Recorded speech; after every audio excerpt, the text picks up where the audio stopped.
یہ ہماری جتنی بھی تنظیمیں کام کر رہی ہیں ان کا مقصد صرف اللہ رسول کی رضا حاصل کرنا ہے، اور اللہ جل شانہ بھی علیہ السلام نے جو بھی ہمیں تعلیمات عطا فرمائی ہیں تو اس میں سب سے پسندیدہ کام اللہ تبارک و تعالیٰ مخلوق خدا کی خدمت ہے، کہ زندگی کا مقصد جو ہے وہ صرف اپنے لیے پیسہ کمانا نہیں ہے، اس کا مقصد کچھ اور ہے۔ تو یہ روشنی اور نور کا سفر زندگی اور آخرت کے لیے ہم نے یہ شروع کیا تھا، اور ماشاءاللہ اللہ تعالیٰ نے ہمیں توفیق عطا فرمائی ہے کہ یہ چاروں صوبوں میں پھیل چکا ہے، دوسرے کئی ممالک میں بھی یہ سلسلہ پھیل چکا ہے۔ ہم نے تو یہ نہیں سے سیکھا ہے انسانیت سے محبت اور ان کی ہمدردی، اور اس میں یہی ہے کہ ہمیں انہوں نے سکھایا کہ جس طرح بھی ہو انسان کا درد تکلیف کم کرنے کی کوشش کرنی ہے، چاہے وہ روحانی علاج سے ہے یا جسمانی علاج سے۔ یقین کریں کہ واقعی انسان سے محبت اور خدمت ہم نے ان سے سیکھی ہے۔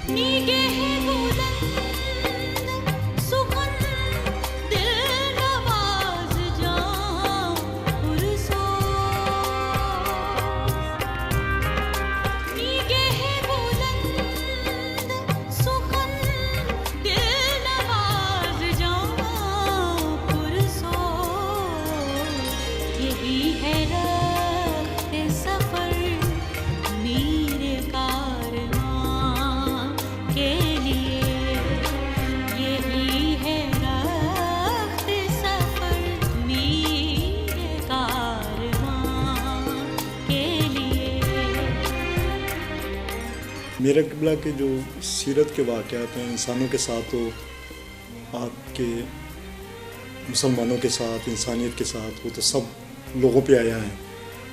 آج میں 2-3 واقعات ایسے آپ کے سامنے میں لانا چاہ رہا ہوں کہ جن سے یہ پتہ چلتا ہے کہ آپ دیگر مخلوقات اللہ تعالیٰ کی، ان پر آپ کتنے شفیق ہیں، کتنے مہربان ہیں۔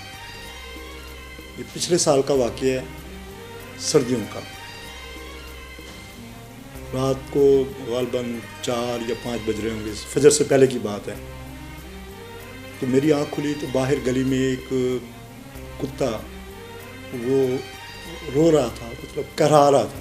ایک تو بھونکنا ہوتا ہے، ایک کرا رہا تھا۔ تو آنکھ کھل گئی لیکن میں نے کوئی توجہ نہیں کی۔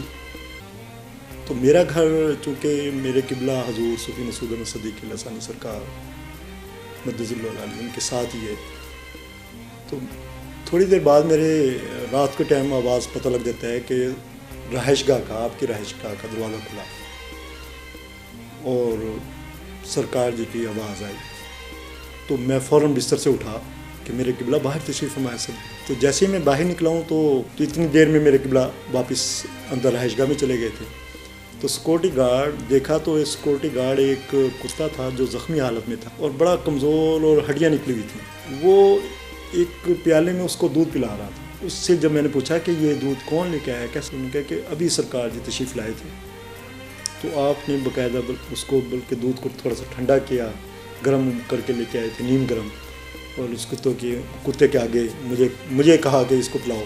تو تمہیں خود نہیں خیال کہ یہ جانور بھوکا ہے، کہاں سے آیا یہ پتہ نہیں۔ تو مجھے اتنی یہ دل میں رونا آیا کہ دیکھیں کہ واقعی اللہ تعالیٰ کے درویش ایسے ہوتے ہیں کہ اپنے سردی کے عالم میں اگر ایک کسی جانور نے بھی صدا لگائی ہے رات کے کسی پہر، تو اپنے نرم اور گرم بستر کو چھوڑ کے خود دودھ گرم کر کے ایک کتے کے لیے جو پتہ نہیں کہاں سے کسی اور جگہ سے، یہ نہیں کہ کوئی پالتو کتا تھا، وہ آیا ہے اور اس کو آپ نے اس کو دیا۔